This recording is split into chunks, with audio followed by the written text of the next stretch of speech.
पे चैनल में हम समस्त दर्शकों का हार्दिक अभिनंदन करते हैं। जैसे हम राष्ट्र की और विश्व की कई विभूतियों से आपको मिलवाते आए हैं। आज हम लेने जा रहे हैं एक विशेष साक्षात्कार, और ये साक्षात्कार आपको काफ़ी अच्छा लगेगा। आपकी प्रतिक्रियाओं का स्वागत है। अहिल्या नगरी में लंबे समय से आध्यात्मिक सेवाएं दे रही शुभांगिनी दीदी का हम स्वागत करते हैं। नमस्कार, आपका स्वागत है, हार्दिक अभिनंदन है। हम लेने जा रहे हैं इनसे साक्षात्कार में कुछ सवाल हमारे ऐसे रहेंगे कि दुनिया को जिनका जवाब चाहिए। दीदी, आपका हम हार्दिक स्वागत करते हैं। हम आपसे ये जानना चाह रहे थे कि आप धार्मिक जीवन में कब से आ गए, कितने साल? मुझे ईश्वरीय सेवाएं देते हुए 40 वर्ष हो चुके हैं। ये कैसे आ गए, आप कैसे प्रेरणा प्राप्त हुई? जैसे हमने सुना आपकी एक सहेली थी, प्रेरित किया उन्होंने कि बाबा के दरबार में आप जाएं, इस धार्मिक गतिविधि से जुड़ें। आपकी सहेली का क्या नाम था? मेरी सहेली का नाम था मनीषा खानजोड़ी। अमरावती में हम साथ में ही पढ़ते थे। तो 10th में तो एक कोचिंग में थे और 11th 12th 2 साल साथ में ही पढ़ते थे। तो रोज़ साथ में आना जाना होता था। तो एक दिन अचानक ही ऐसे ज्ञान की चर्चा छिड़ी और उसमें ब्रह्मा बाबा की कहानी पर जैसे ही उसने फोकस किया तो हम कॉलेज से बात करते करते घर तक कैसे पहुंच गए पता ही नहीं चला। और फिर मैंने कहा, नहीं मनीषा, तू पहले बाबा की कहानी पूरी करके जा घर। मैंने उसको जाने ही नहीं दिया। फिर हमने बाहर ही कहानी पूरी की और फिर उसने दूसरे दिन मुझे बाबा की किताब ला कर दी और कहा कि आप पहले इसको पढ़िए। और जैसे ही मैंने बाबा की बुक पढ़ी, जीवन कहानी, जीवन को पलटाने वाली अद्भुत जीवन गाथा, और मैं उससे काफ़ी प्रेरित हुई। फिर वो दिन आया 20 दिसंबर 83 का, जिस दिन अमरावती में बहुत बड़ा ईश्वरीय सेवाओं का आध्यात्मिक मेला लगा था, जिसमें उसने मुझे निमंत्रण दिया कि आज हमारे यहाँ माउंट आबू से दादी जी आ रहे हैं और उस मेले का उद्घाटन करने के लिए उस समय में जो राष्ट्रपति ज्ञानी छौल सिंह जी थे, वो मेले का उद्घाटन करने के लिए आए थे। तो मैं बहुत प्रेरित हुई और घर का सारा काम करते हुए मैं मेले में देखने पहुंच गई। ये पिताजी का आपका शुभ नाम? मेरे पिताजी का नाम वसंतराव देशपांडे। माता जी का शुभ नाम? माता जी का शुभ नाम श्रीमती वीणा वसंत देशपांडे। कहाँ से हैं आप? महाराष्ट्र से? जी। जन्मस्थान कहाँ का? हाँ, बेसिकली हम लोग महाराष्ट्र में वर्धा जिला का जो तहसील पड़ता है आरवी के रहने। हमें ये भी मालूम चला है, महाराष्ट्र के हमने कई दौरे किए हैं, मेरा भी जन्म स्थान नागपुर महाराष्ट्र है, कि आपकी माता जी बचपन में शांत हो गई। कितनी उम्र थी आपकी? मेरी उस समय उम्र थी केवल 5 साल। तो माता जी शांत हो गई और उसके बाद में ये आध्यात्मिक जीवन में आप आ गए। क्या परिवर्तन आया आपके जीवन में? आप इसमें आए, क्या परिवर्तन मानती हैं आप? माता जी के जाने के बाद 5 साल के बाद पिताजी भी शांत हुए। वो समय था 1975 का, 75 का, जब मैं 10 वर्ष की थी और कक्षा 4थी में थी। तो पिताजी के जाने के बाद हम लोग आरवी से, हमारे चाचा जी नागपुर रहते थे, तो वहाँ आए नागपुर में, अभ्यंकर नगर में। और 4th से लेकर 9th तक की मेरी जो पढ़ाई है वो नागपुर में हुई। और फिर 9वीं में मैं थी ही, बस जैसे दिवाली की छुट्टियां चल रही थी, उन दिनों में ही मेरी बड़ी बहन की शादी थी। और शादी के पश्चात फिर और एक मोड़ आया जीवन में, बहुत बड़ा वाला। उसके बाद में फिर हमारे जो भाई थे, बड़े भाई मुकुंद देशपांडे, वो जैसे ही पापा के जाने के बाद हमारे बुआ जी थे, मानी हुई बुआ जी, उनको दत्तक गए थे। तो वो रामचंद्र बड़े, उनके जो नए फादर थे, तो वही बड़े उसका सरनेम हो गया, जी। देशपांडे हट के बड़े हो गया। तो फिर मेरी 9th से लेकर के 12th तक की जो पढ़ाई है वो अमरावती हुई, क्योंकि 9वीं के बाद फिर भैया मुझे अमरावती ले आया, तो 12वीं तक वहाँ हुई और 11वीं से ही फिर बाबा का परिचय अमरावती से। जैसे ही आपने बताया 40 साल की आपकी धार्मिक यात्रा हुई, जी। आज आपका यह संगठन सारी दुनिया में A1 संगठन है, सबसे बड़ा संगठन है। हम इस पर गर्व करते हैं। लेखराज जी महाराज जी ने बहुत अच्छी सेवाएं की, नारी जागरण के लिए काफ़ी अच्छे काम किए। आप ये महसूस करती हैं कि नारियों के उत्थान में बाबा जी की बहुत बड़ी भूमिका रही, क्या कहना चाहेंगे?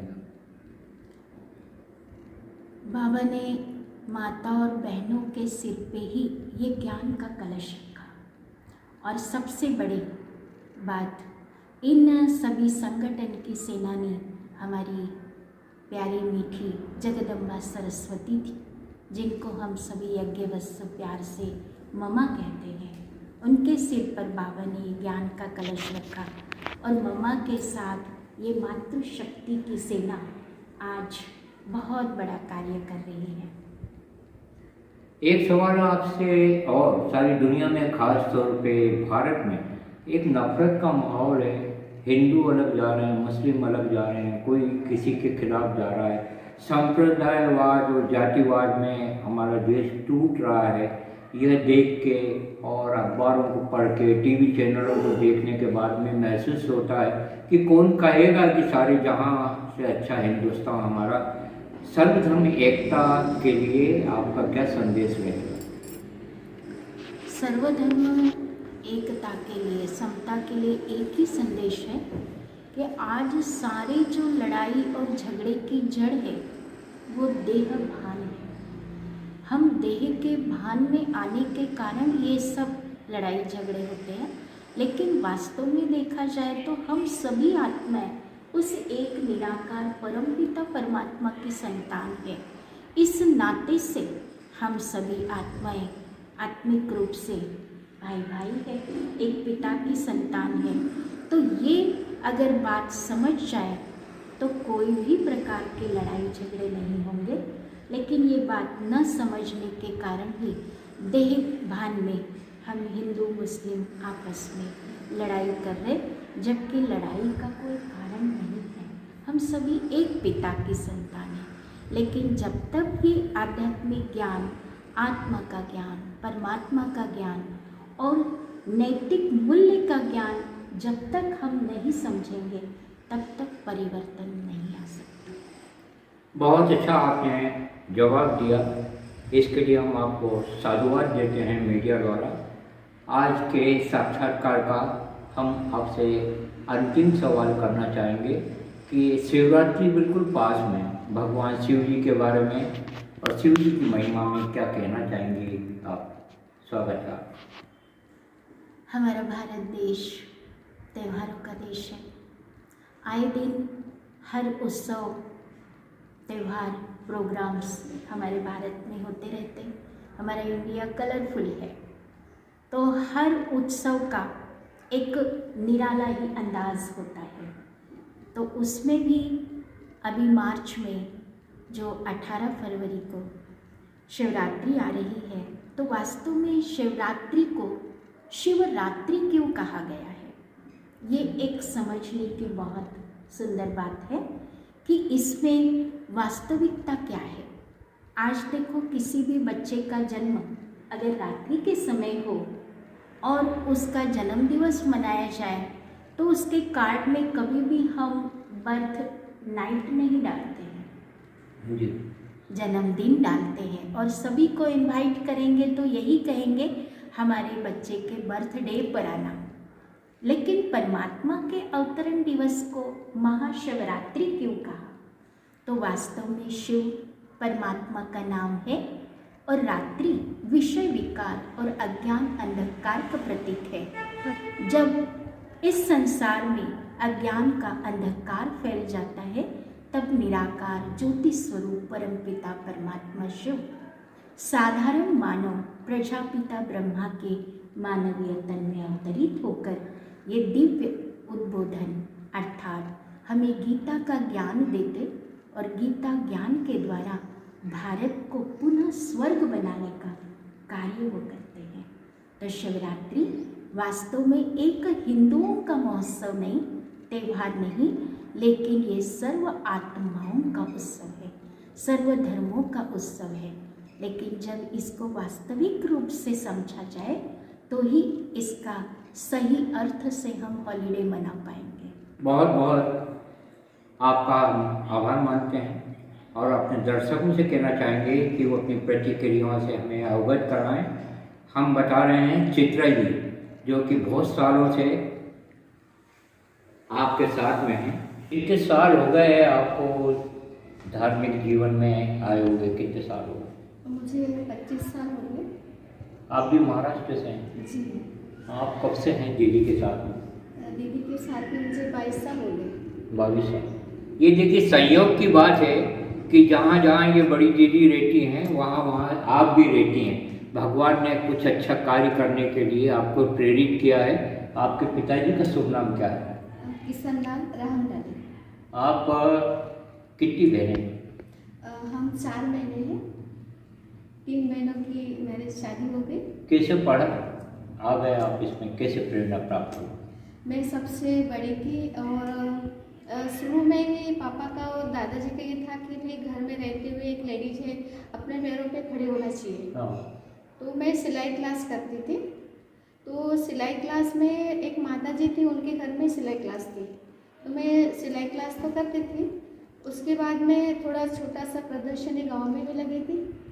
उसके बाद में जब मैं 11-12 एग्जाम थी, उसके पहले एक हमारी भी फ्रेंड थी, उसकी मम्मी जाती थी। तो वो बोलती थी चलो अपन ब्रह्मा कुमारी सेंटर जाते हैं। कैसा लगा आपको धार्मिक जीवन में आने के बाद? बहुत अच्छा लगा। मैं तो ये समझती हूँ कि जब मैंने भी भगवान से यही कहा था, प्रार्थना कर रही थी कि जब मेरे पापा की जब बहुत सीरियस तबीयत खराब थी और मैं चलती भी थी ज्ञान में, तो भगवान से मैंने यही कहा अगर भगवान अगर तुम सच्चे हो तो मेरे पापा को ठीक कर दूँगे। डॉक्टर ने मना कर दिया था कि ये बचने वाले हैं नहीं, इनको तो आप ले जाओ। फिर भी एक आस थी, एक परमात्मा फरिश्ते जैसे एक डॉक्टर आ गए और उन्होंने कुछ भी नहीं, छोटी सी एक टेबलेट दी पापा को और पूरे बॉडी के जो पूरी बॉडी हलचल नहीं थी, सिर्फ देखते थे, खाते थे, बस उसके सिवाय कुछ नहीं करते थे। तो मैंने भगवान से कहा अगर भगवान जी तुम अगर सच्चे हो तो मेरे पापा को ठीक कर दोगे। उसके एक फरिश्ता डॉक्टर आने से धीरे धीरे पापा को ठीक हो गए। जब पापा आ गए उसके बाद में फिर मेरे साथ में दूसरी फ्रेंड थी, वो सेंटर पे चली गई थी और वहाँ एक टीचर थे गुरुजी, तो वो कहते थे कि तुम चलो सेंटर पे। मैं कहती थी जब तक घर से परमिशन नहीं मैं नहीं आऊँगी। फिर भी वो कहते थे कि हम हमारे अड़ोसी पड़ोसी में थे 3-4 कन्याएं थी, हम 5 लोग थे, हम सब साथ में सेंटर पे गए। तो कह रहे थे कि तुम नहीं आ पाओगे। मैं कह रही थी कि नहीं, जब तक उसके ऊपर वालों की जैसे होती नहीं कि बुलाएगा नहीं तो मैं जाऊंगी नहीं। फिर भी मैं जब सेंटर गई तो मुझे अच्छा लगा और बाबा का, परमात्मा का तो वही था कि मुझे वही था कि मेरे पापा ठीक हो गए। एक सकारात्मक चित्र हम बता रहे हैं आपको मीडिया में। ये चित्रा जी हैं जो कि कम उम्र से आध्यात्मिक जीवन के मूल्यों को इन्होंने स्वीकार किया और आज मानवता की आप सेवा कर रही हैं। आपसे हम एक छोटा सा सवाल करना चाहेंगे, ओम शांति के बारे में क्या बताना चाहेंगे? ओम शांति जैसे कोई हम ओम शांति कहते हैं तो ओम शांति माना क्या है कि जैसे कोई नमस्कार करते हैं, हरे कृष्णा करते हैं, है ना, तो हम यहाँ ओम शांति कहते हैं। ओम शांति माना मैं आत्मा शांत स्वरूप हूँ, मेरा स्वधर्म शांत है और मैं परमात्मा शांति धाम की निवासी हूँ। बहुत अच्छा आपने जवाब दिया। इस धरती पे सबसे पुराना मंत्र माना जाता है, उसको कहते हैं ओम।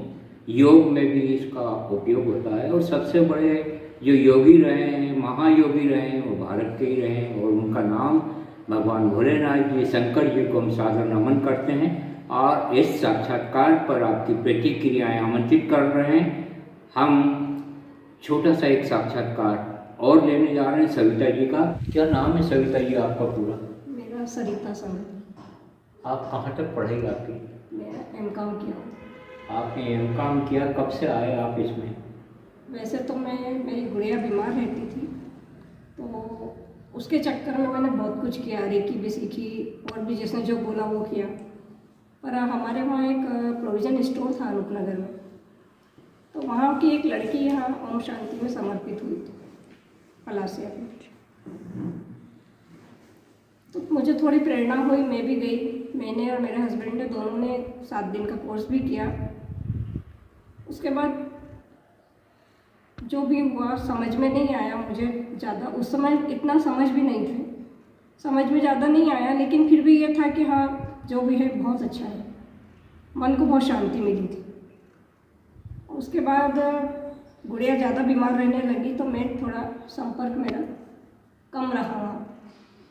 फिर मैं इधर गांधीनगर शिफ्ट हो गई। यहाँ आने के बाद मुझे अंदर से प्रेरणा होती थी कि यहाँ पे होगा सेंटर।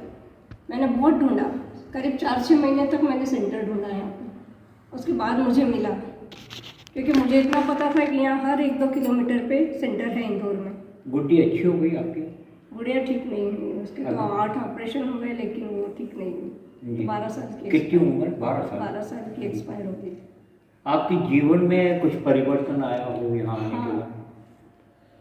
एक्चुअल में क्या, मैं इस पे यूट्यूब पे वीडियो बहुत देखती थी। हाँ। ये तो सेंटर मुझे बाद में मिला, क्योंकि मैंने कोर्स तो किया हुआ था, तो मैं वीडियो बहुत देखती थी। ये सूरज भाई जी के, उनके ओम शांति के वीडियो बहुत देखती थी। हाँ। तो उससे मेरा ये रहा कि जब मेरा मकान यहाँ बनने लगा तो मैं एक ही प्रार्थना करती थी कि बगैर किसी विघ्न के मकान अच्छे से बन जाए। और आप बात नहीं मानेंगे, कोई दिक्कत नहीं आई, कुछ नहीं हुआ, बहुत अच्छे से बना मकान। दूसरा मेरा सबसे बड़ा एक्सपीरियंस है कि मेरे बेटे की शादी थी। अक्सर शादियों में ये होता है कि घरों में आपस में टकराव होते हैं, परिवार में होते हैं, लेकिन मेरे जो यूट्यूब पे चैनल देखती थी भाई जी के, उन्होंने एक ही बात कही थी कि यही सोचो कि मेरे साथ सब अच्छा होगा। तो मैं पूरे टाइम वही सोचती रही और इतने अच्छे से शादी हुई, इतने हंसी खुशी सब प्रोग्राम हुए, कोई दिक्कत नहीं आई, बहुत अच्छे से सब प्रोग्राम हुए। ये मेरे 2 बड़े एक्सपीरियंस हैं, बाकी छोटे मोटे तो बहुत सारे हैं।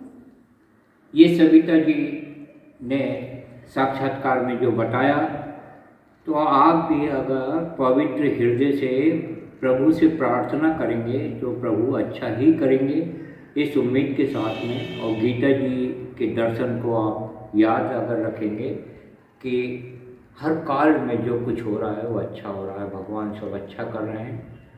इन साक्षात्कारों पर आपकी प्रतिक्रियाओं का स्वागत है। जय शिव, जय भारत, जय विश्व। नमस्कार।